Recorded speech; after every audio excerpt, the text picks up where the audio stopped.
Okay, y'all, these are the notes over surface area and volume of pyramids and cones. I would say that pyramids is probably the most complicated out of all of the 3D solids that we talk about. There's just a lot of confusing parts to it, so I'm going to try to clear up as much as possible. When we get to the examples, I'll work a few and then I'll kind of do what I did on the last video and we'll just find all the pieces because as long as you know all the pieces, it's easy to plug in. So let's start with a pyramid. First, we're going to talk about the vertex of a pyramid. It is the point opposite of the base. So wherever the base is, now the base could be a triangle, it could be a square pyramid, it could be a triangular pyramid. I might have already said that. It could be a hexagon, a pentagon, it could be all types of things that is the base. But your vertex is the point opposite from the base. So this next part is what I just said. The base of a regular pyramid is a regular polygon. Remember, regular means all the sides are the same. And the lateral faces are congruent isosceles triangles, so that's what makes it a pyramid. There's going to be two different types of heights that we talk about. And they are two very different heights. They are not interchangeable. So the first one we're going to talk about is called the slant height. When you see this in a formula, you're going to see it denoted with a lowercase, a cursive L. And that is the distance from the vertex, so from the point, to the midpoint of the edge of the base. So here's what that means. If you're looking down here, this is a hexagonal pyramid. Your slant height is this height here. Okay, it's basically the slant on your lateral face. And so you have to be careful that you don't get that confused, one, with the edge of your lateral face. So here's the edge of your lateral face. That right there is not the same thing as slant height. It has to be this height from the vertex to the midpoint of the edge of your base. So that is your slant height. And then, so that is denoted with your L. The altitude of a pyramid, that's also known as your height. So the altitude of your pyramid, you'll see that in your formula as H.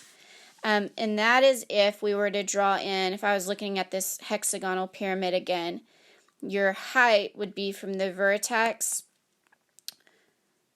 to the center of your pyramid. Okay, so this right here would be my height.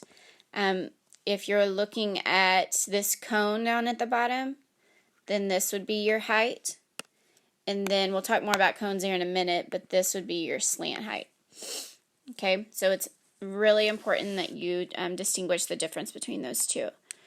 Okay, so let's first look at the formula for your pyramids. Again, this writing is really small on here, so it's probably best that you just have a formula chart in front of you somehow. And so let's first start with the lateral area of a regular pyramid.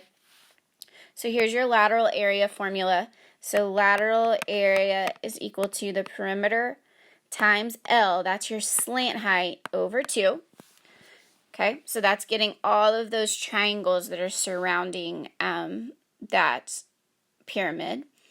Okay, and then if we came down here to the surface area, think about how we would get all of it, all the surface. We would take the lateral area, and then you would add in the base. So your surface area is going to be PL over 2 plus capital B, which is area of the base. Okay, and whatever that is. Here it looks like it could be a square, it could be a hexagon, it could be all types of things.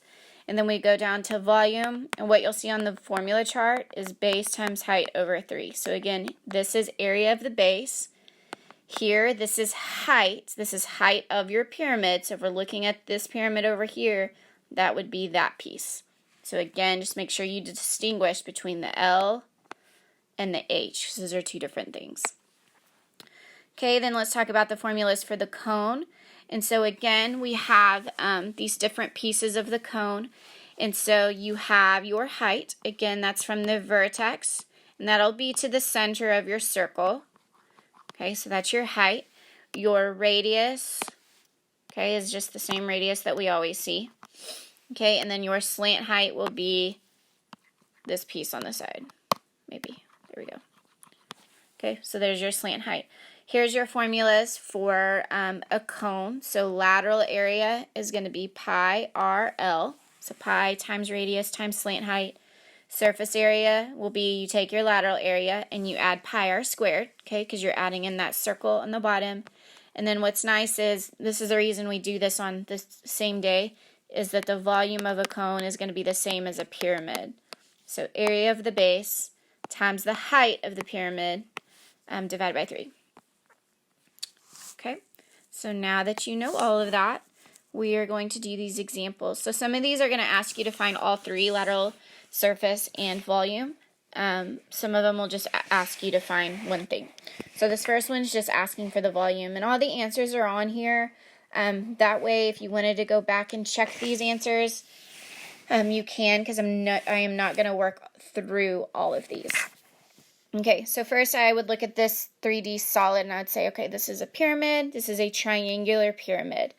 And notice here that this base that it is sitting on, that is a right triangle. Okay, that is not a regular triangle. It is a right triangle, so all the sides could not be the same. And so here it's asking me to find volume. So volume is area of the base times height over 3.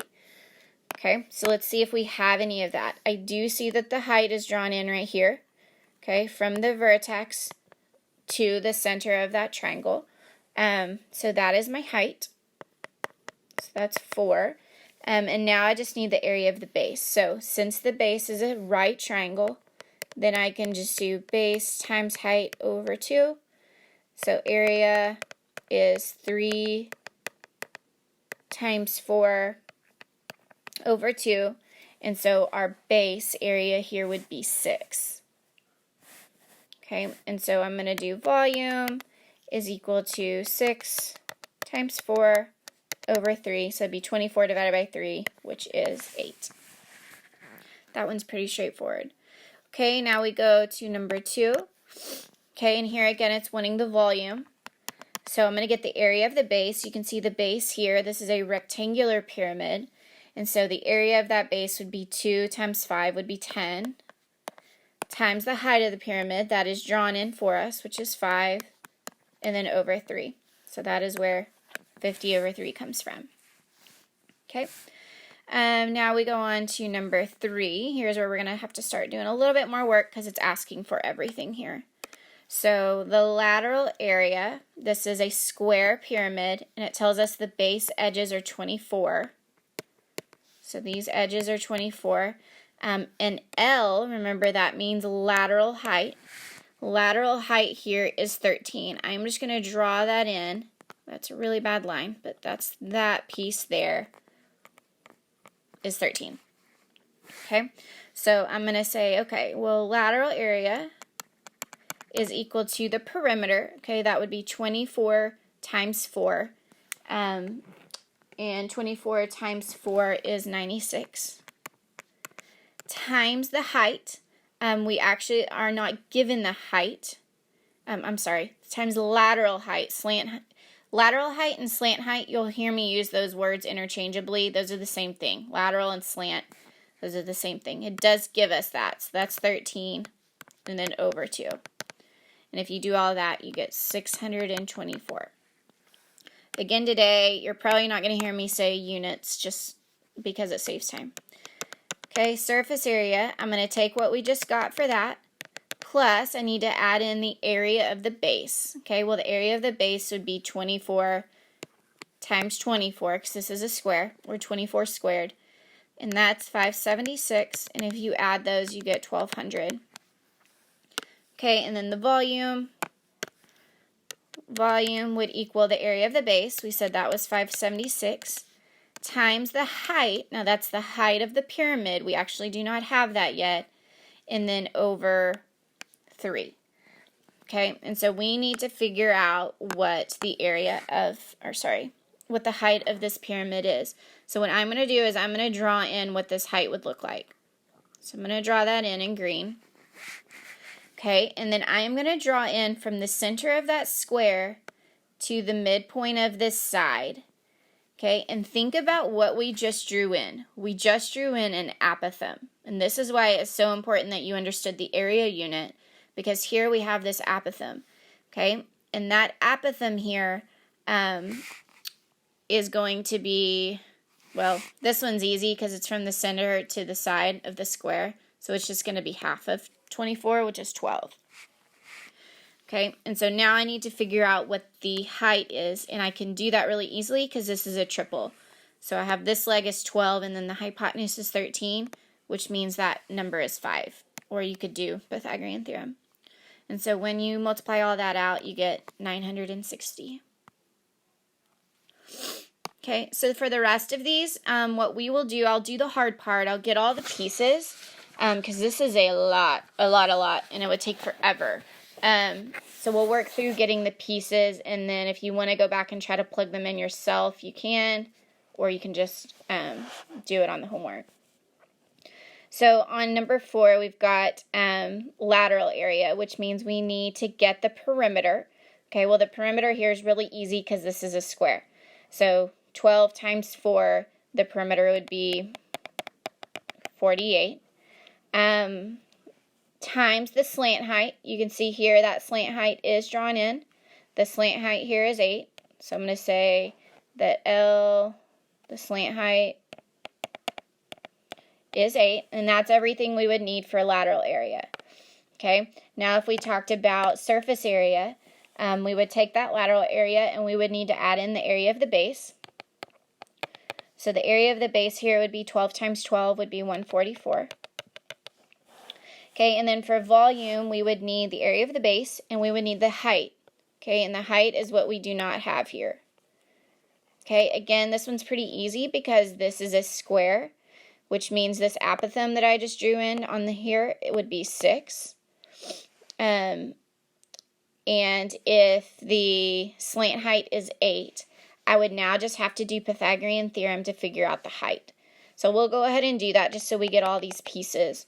So this would be 6 squared, which is 36, plus x squared would equal 8 squared, which is 64. And so if you subtract that 36, you get x squared equals 28. Take the square root. That's 4 times 7. I'll bring a 2 out from that 4. And so our height would be 2 square root of 7. And so now we would have everything to plug in. So we did all the hard part. Okay, number 5, we have our first cone. And so again, we just need to get all the pieces to this. So for lateral area of a cone is pi RL. So we would need our R. Okay, so it tells us our radius up there is 2. We need the slant height. Okay, and again, that slant height is going to be this piece on the cone. We do not have that. We do have the height. The height is 7. And then we will need, eventually, for the surface area, we would need, we would need the area of the base. Okay, so we'll get all that. So first of all, let's get the lateral height. So we've got 2 and 7. Okay, that's not a triple. So I'm going to go ahead and do Pythagorean theorem. So that would be 2 squared is 4, plus 7 squared is 49, equals x squared. That's 53.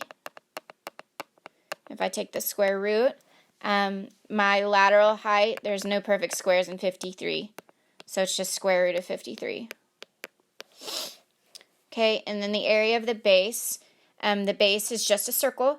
So that would be pi r squared. So that would be pi 2 squared, which would be 4 pi. Then you plug all that in.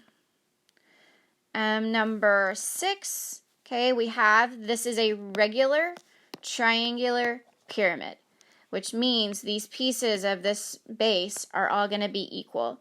And it tells you that all of those are going to be 6.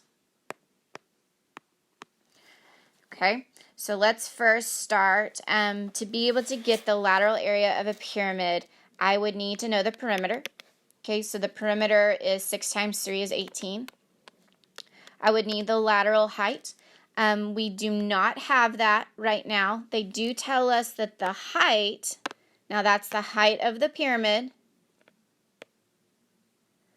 The height is 10, but we do not know what the lateral height is yet. Okay, so we'll come back to that. And then we will need to get, so we do know the height is 10, and we would need to get the area of the base.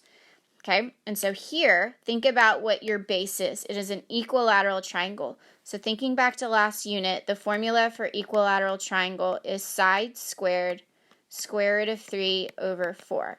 So I'm just going to plug that 6 in for the side. So 6 squared is 36, square root of 3 over 4. And so the area of our base would be 9 root 3. Okay, so now the little bit more difficult part is we need to get that lateral height. And so what I am going to do is I am going to draw in this line in orange. Okay, now here's what I've just done there. That line in orange, I have just drawn in an apothem because that line is going from the center of that triangle to the midpoint of that edge. Okay, I've drawn in an apothem. So what I'm going to do is I'm going to clear some of this out on this problem before so that I can use this space to draw. Okay, and I'm going to draw this equilateral triangle that we have as our base, just so I can show you something. And so what we have here is we have this line that I've drawn in, and we've said that that line is, that's our apothem. Okay, and I do not know that. The only thing that I do know here is if I were to draw in this little triangle like we did last unit, I know that this bottom piece is 3.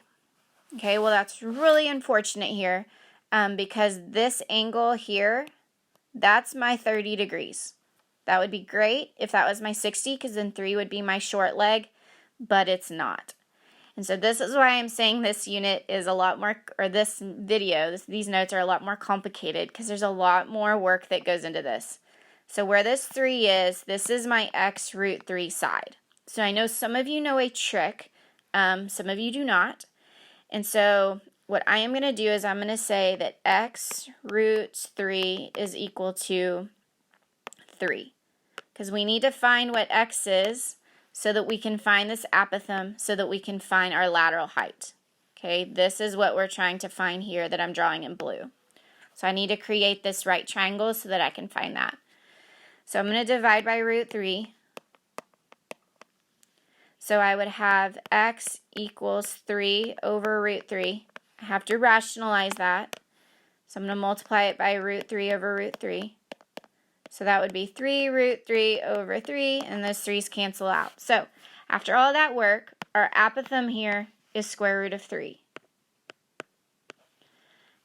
Okay, so again, I'm going to erase some of this since we now know that that is square root of 3. Now look over here at this blue slant height or lateral height that I drew in. We can now find that because we have these two pieces of the triangle. We have square root of 3 and we have 10. Y'all are like, good gosh, this is really long. Yeah, you're right. Okay, so I'm going to do Pythagorean theorem here. So square root of 3, I'm just going to do this on this triangle. Square root of 3 squared would be 3. 10 squared would be 100, and that equals x squared. So we have 103 equals x squared. Take the square root, and after all that work, our lateral height would be square root of 103. What a beating. The main thing that you need to get out of this is you've got to understand that to be able to find that slant height, you need to know the apothem of your base.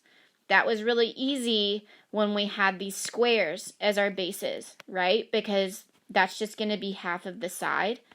Not so easy when we have a triangle. Okay, now we have hexagons. Is this if things couldn't get more fun? Okay, so number 7, we have this regular hexagonal pyramid. Okay, and so we would need to know the perimeter of this pyramid. It tells us a couple of things. It tells you that the apothem of the pyramid is 6. And then it tells you the height of the pyramid is 10. And I'm actually going to draw that, since I just drew that 10 right there, I'm actually going to draw this 6 going this way, because that is also, sorry, that's bad. Redraw that. Because that's going from the center to the side, which is 6. Okay, so now the perimeter, to be able to get the perimeter, we need to know what the side is. Okay, so I am actually going to come down here so this hexagon looks a little bit not so much of an illusion as it does at the top. And I'm going to draw in the apothem that they gave us, which is 6. The good news here, that is our long leg. Actually, that's really bad news. I don't know why I just said that's good news. And so that is my x root 3 side. And so I'm going to set those two things equal. So I'm going to say x root 3 equals 6.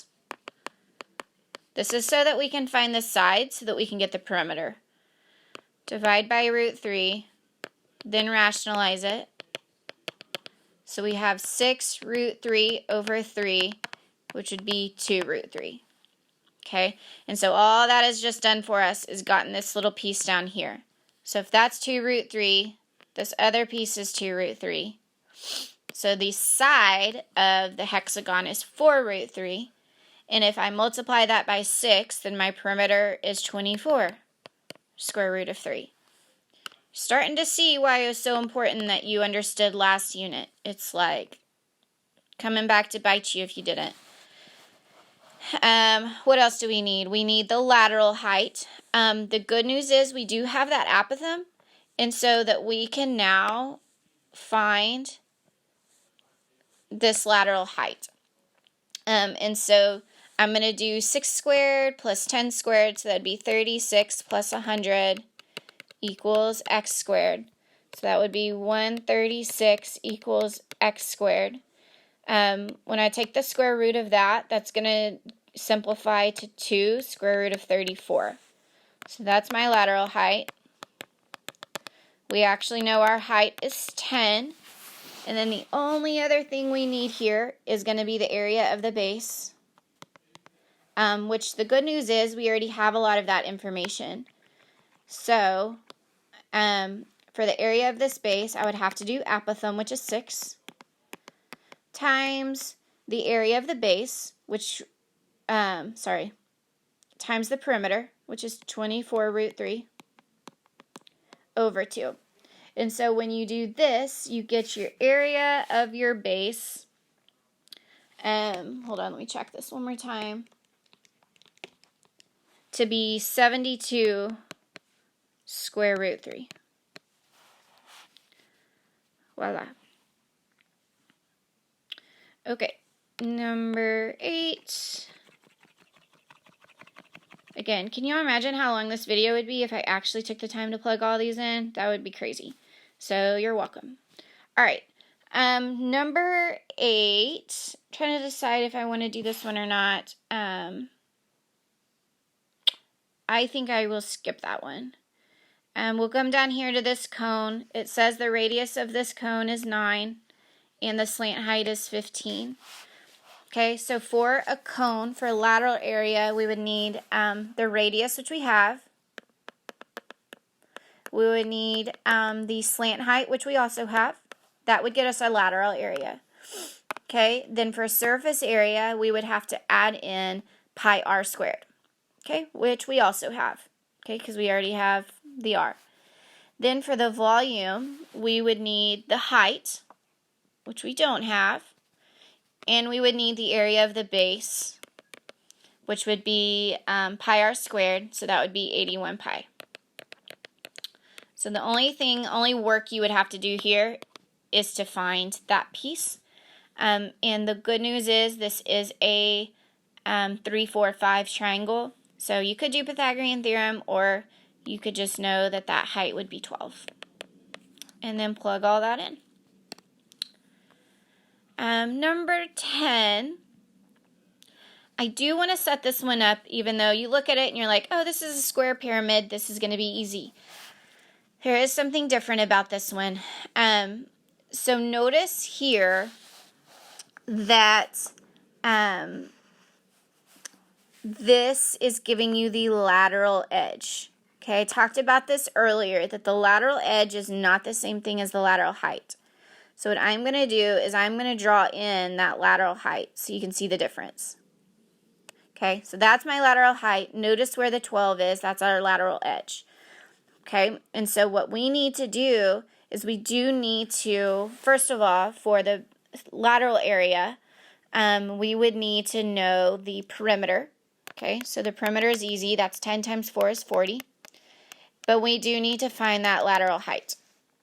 Okay, this one actually is not that bad because when I'm drawing in that altitude, I'm cutting this side in half.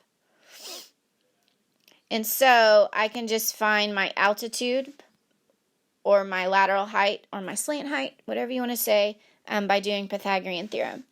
And so I'm going to do 5 squared, which is 25, plus x squared equals 12 squared, which is 144.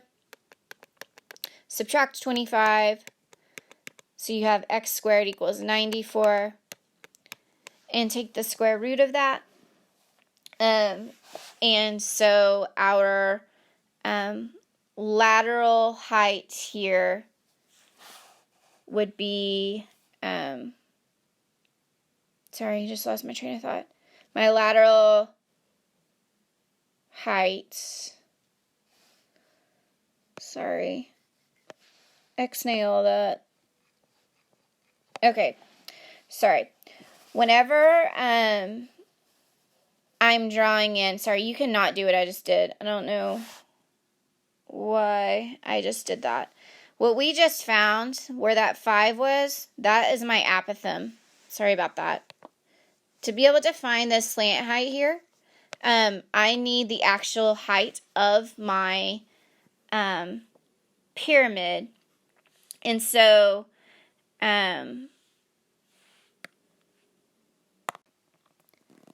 okay, so I figured out my mistake. Here we go. Because I'm an idiot.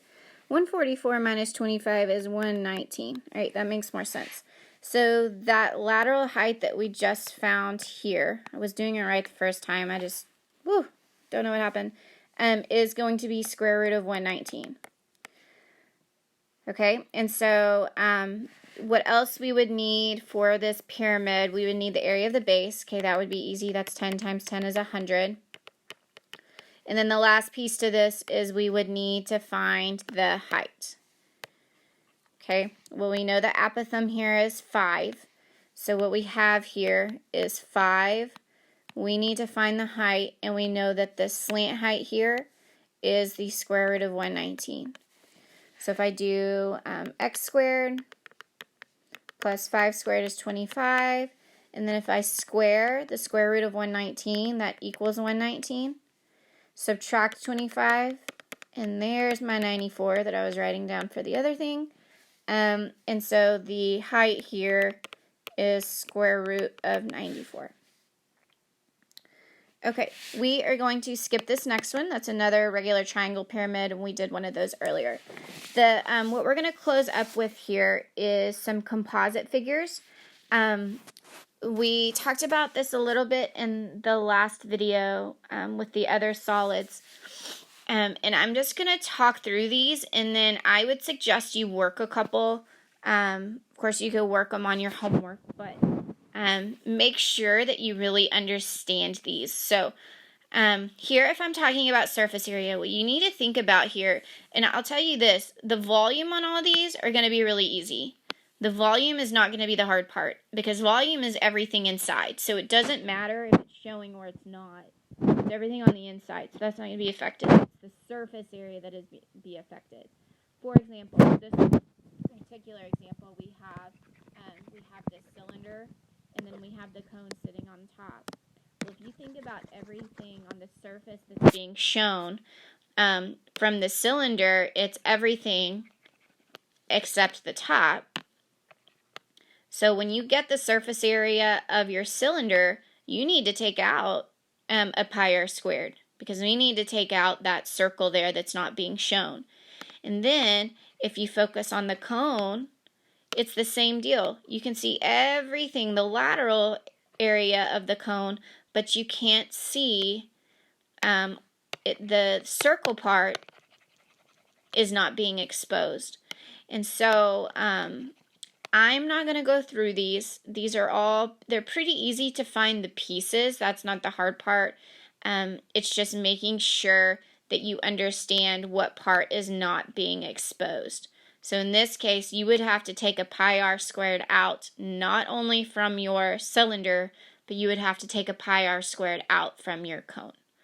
Okay, so be my guest, work through those, but I am going to save some time.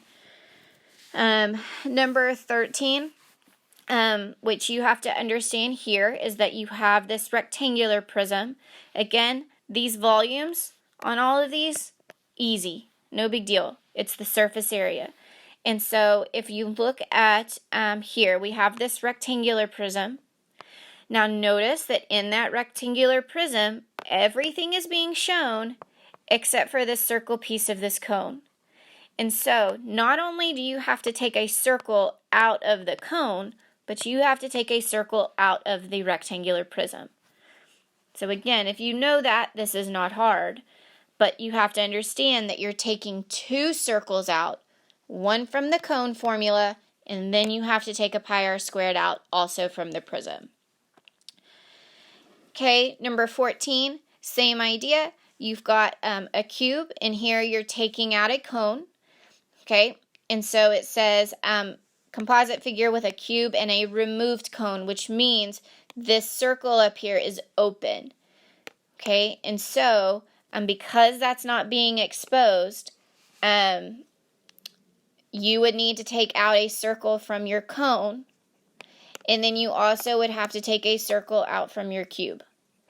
Okay, so you would get the surface area of the cube, take a circle out, get the surface area of the cone, take the surface area out. Okay, because it is not being exposed. You want the area on the surface that is being exposed. And then on this last one, you have these two cones. Again, the volume's easy. Okay, but whenever you get the surface area, you would need to get the surface area of this cone on the left, okay, and you would have to take out a circle, okay, because it is not being exposed. You cannot see it. Then you'd have to get the area, surface area of the cone on the right, and again, you take out a circle because it's not being exposed. Okay. Sorry for a beat down of a video, but I would say that out of all of these solids that we've now talked about, as y'all can probably see, pyramids are probably the hardest. So make sure you really understand those. Make sure you really understand how to get the area still of the hexagon, of the equilateral triangle, all those types of things, because that is going to be crucial to doing well on surface area and volume.